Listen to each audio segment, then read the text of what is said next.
Hi everyone, it's Jen. I'm checking in with the video today. Happy Friday! It's Friday! I don't know about you, but it's my payday today too, so that makes me super happy. Not that I'm gonna go do anything fun with that money, but still, it's in my bank account, so that's good. So I'm here to check in and kind of give you a little update on where I've been and what's going on with my house because it's just so fascinating. Let me tell you. My house is almost done. I've got a few more weeks. I'm finishing up some projects inside that my husband and I wanted to do ourselves, like tiling my master shower, so we could kind of upgrade it from the builder tile because it just wasn't very nice. So I'll post some pictures on Instagram about that. If you want to go check it out, go look over there. I'll post a little montage of what I've been working on. I also did some tiling around my wood stove. We like to tile. We're weirdos. I hate painting, but I will tile your shower any day of the week. So just give me a call if you need help. I'm totally here for you, as I've told Mary before. So you can see I'm a lot happier. I'm a lot less stressed out than the last time I made a video about my house where I was literally crying about being potentially homeless, which was a real possibility. But after having a conversation with my bank that was very awkward and difficult, they were very nice and are working with us to give us an extension on our loan, our construction loan, which is very good. So I have a little bit more time and we're hoping to be done with the house and doing the final inspections in about 3 weeks or so. Still, it's taken me, this whole process has been an 18-month, maybe even a couple more since I counted that up, a long process, and I wouldn't wish it on my worst enemy. So my lessons to you is don't ever build a house. Just don't. Don't do it. Buy one already built and remodel it. That's my advice. So, also a few weeks ago I started seeing a nutritionist, mostly because I am running high blood sugar levels that are pre-diabetic, and I don't have any history of that in my family. I know it's mostly related to my lifelong poor diet choices of eating way too much sugar. So I'm seeing a nutritionist to help her. It's a 6-month wellness program I'm doing with her to help her teach me how to eat better, eat right, make the right choices, pardon me, and kind of curb my cravings for sugar and carbs, which are my favorite things. It's been hard.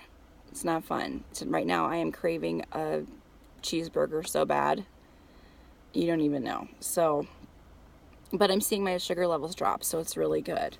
But in my meetings with her every week and telling her what's been going on in my life and stuff, she kind of helped me open my eyes, and that's something I really want to share with you today, is talking about how to not downplay your accomplishments. You know, for me with this house, sorry, there's a bug. I'll just get rid of that. With me with this house, you know, it was just something I decided, that my husband and I decided to do, mostly because of the market here in Colorado is really expensive, and the houses that are available brand new to buy are almost on top of each other. You're just right next to your neighbor, and they're ridiculously expensive. They're, you know, starting, the average price of a single family house in Boulder is $1.2 million. Okay, and I'm not, of course, nowhere near that, but I think even the average in Denver is somewhere around $500,000, which is nothing compared to California, but is absolutely ridiculous to compare to like places in Texas and New Mexico and whatever. So we could either have bought a brand new house like that, right on top of my neighbor, or we could have built a house that needed a lot of work for about $300,000, which is what I wanted to spend on a new house. And I don't want to do any work. You know, my house I had before needed a lot of work, was a fixer-upper. I already did all that. I just wanted to buy a house and move in and be done.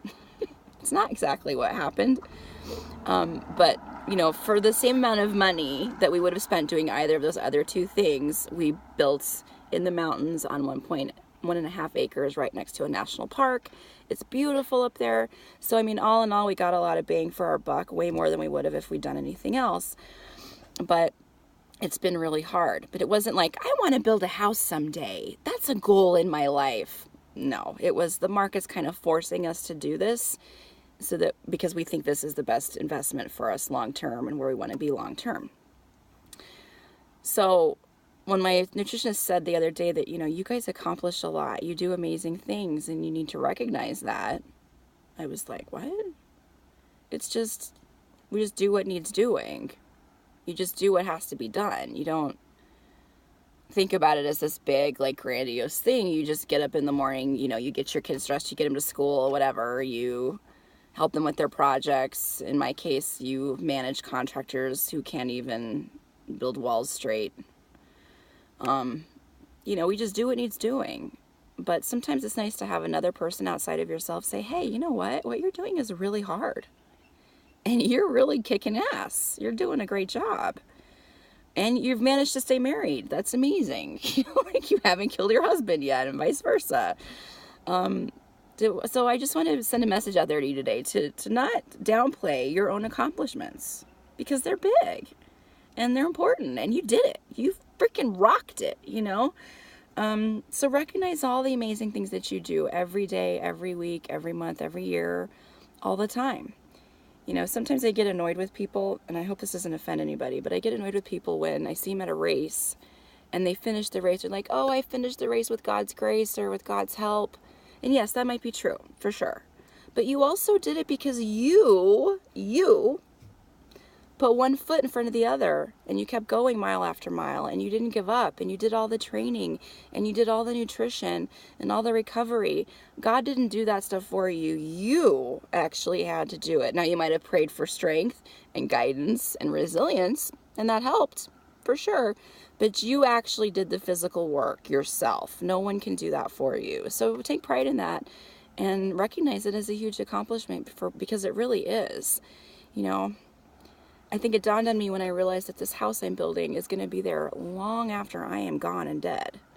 It'll be a home for other people after me. If I do it right, hopefully it will stay in my family, but we'll see if that happens. Regardless, it's going to be something that I did that will survive long past I am off this earth. And while that wasn't my initial goal when I set out, I just wanted a new house for myself to live in. It's kind of cool that that's actually what's happened in the end. It's like the bigger picture thing. So yeah, just have some perspective about what you do, because what you do is important. That's really it. That's all I wanted to share with you today. But I do also want to say happy Labor Day weekend. Enjoy your long 3-day weekend if you're lucky enough to have one. I hope you are.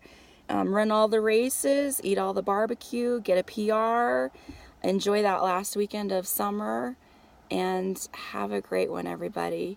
And also, too, just thanks for always tuning in, for watching our posts when I do videos, for reading and supporting Scootadoot. We really appreciate all of you, and we're so grateful for you. Thanks. Have a good one.